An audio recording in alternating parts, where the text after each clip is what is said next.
Guys, don't look now, but the Kansas City Chiefs might have an extreme amount of talent at the offensive tackle position, and they might have so much more talent at the offensive tackle position than they had last year.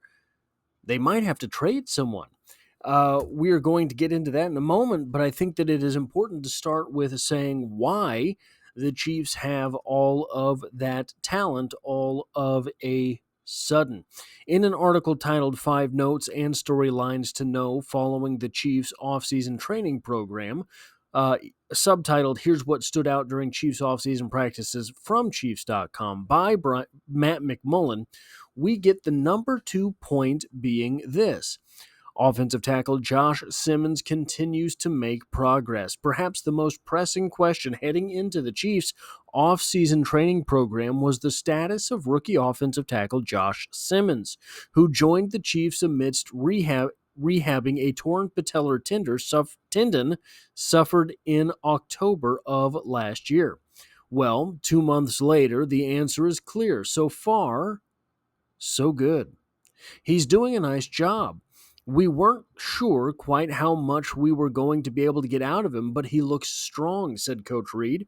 He's been jumping in and taking the team reps now, which he was just doing the individual stuff before, and you can definitely see the talent.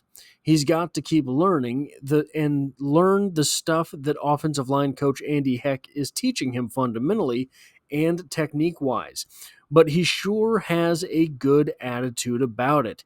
Simmons, the Chiefs' first-round pick in the 2025 NFL Draft at number 31 overall, was in contention to be the first offensive tackle selected. He was also not taken 31 overall, perhaps even in the top 10, before suffering a season-ending knee injury 6 games into the 2024 campaign. Prior to the injury, Simmons had allowed just one quarterback hurry with 0 hits or sacks allowed on 158 pass block snaps.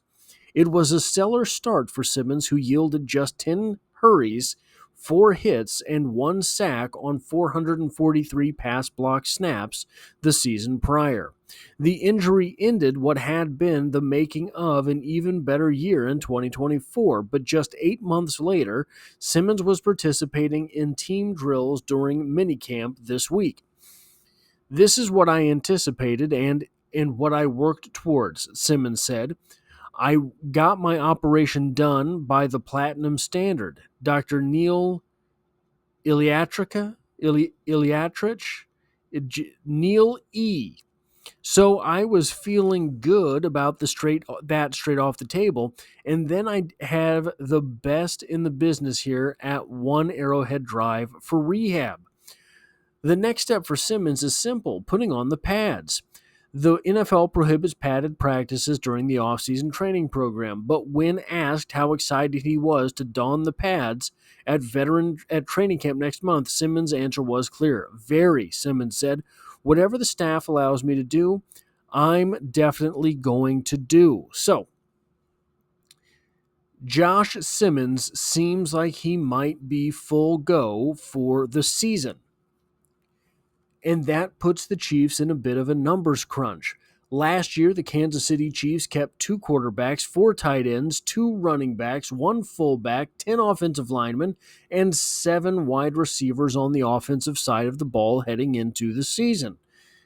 It's going to be a numbers crunch again. The Kansas City Chiefs have continued to get NFL-type talent all across the roster. Here are the 10 linemen, that entered the NFL season with the Chiefs last year. Creed Humphrey, Hunter Nourzad, Trey Smith, CJ Hansen, Joe Thuney, Mike Caliendo, Kingsley Suamataia, Wanye Morris, Jawan Taylor, and Ethan Driscoll. Of this group, I pressed the wrong thing. Joe Thuney is gone. However, added are Jalen Moore, or I guess I should say left tackle, Jalen Moore, and left tackle Josh Simmons. So the Chiefs are down one left guard and up two left tackles. The the thing is, they have Kingsley, Wanye, Jalen, and Josh all listed as left tackle options. Now, Kingsley has moved into guard, but he has played tackle. And Wanye, I think we don't really know where it is that we're going to see Wanye this coming season. And that's kind of the big deal to me.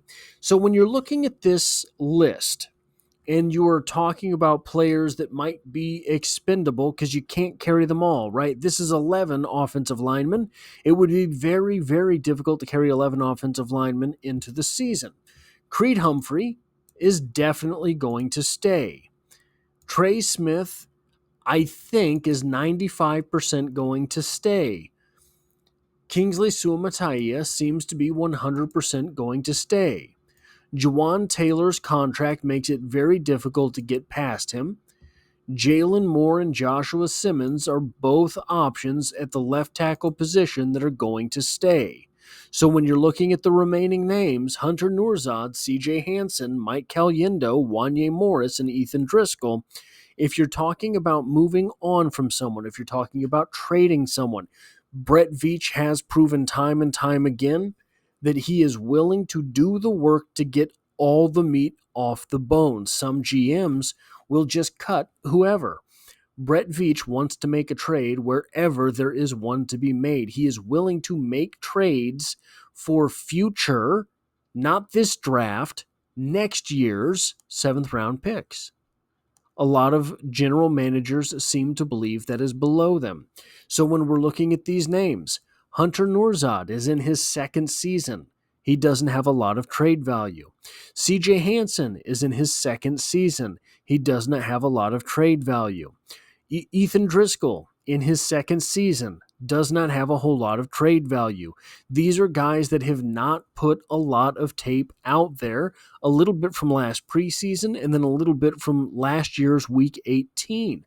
But there's not a whole lot to go on. If you're trading for these players, it's because you liked them coming out of college.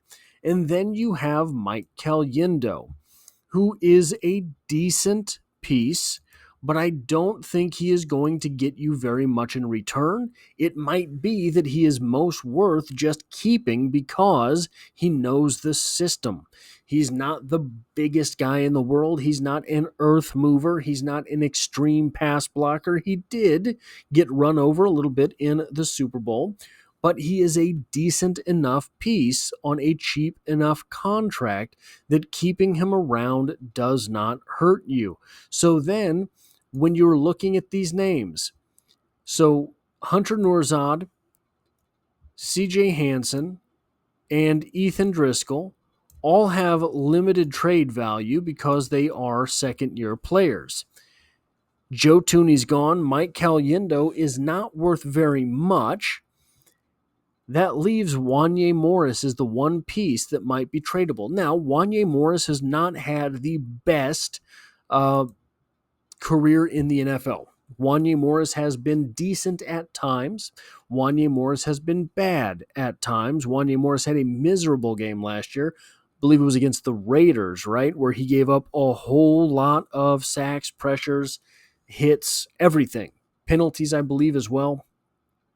But he has been on the field at left tackle. Believe he's been on the field at right tackle in the absence of Juwan Taylor. He has been on the field at the guard positions. He seems to be a competent swing tackle. So why the Kansas City Chiefs, having had so much trouble with their tackle positions, why would they trade away a guy who has swing tackle experience for the most part and good swing tackle potential? Well, because you're looking at your screen right now at 3 names that are untradeable at the tackle positions: Juwan Taylor, Jalen Moore, and Joshua Simmons. Joshua Simmons, should he find himself healthy, will be a starting left tackle in the NFL his rookie year. which means that between Jawan Taylor and Jalen Moore, you have both a right tackle and a swing tackle, meaning that Wanya Morris might find himself expendable because in extreme circumstance, you could still pull Kingsley Suamataia out from guard into the tackle position. But I don't think you would, very rare would be the case where you would need to, because you have 3 starting caliber tackles and you have a couple of guys in the wings. So it's really exciting that the Kansas City Chiefs may have pulled off the heist of the draft with Joshua Simmons at the end of round 1, when he was pretty clearly one of the 3-ish most talented offensive tackles in the entire draft class. And it means that they have versatility at other spots along the line. That is all I have for this video. If you like or appreciate what it is that I do here, hitting the like button really does help me out, as it tells YouTube to share this video with other Kansas City Chiefs fans. And if you find yourself here by chance but not design, the Chiefs are the only thing I talk about on this channel, dropping multiple videos every single week. We're over 2 years now of consecutive daily uploads, and as always, I hope to have you back for the next one.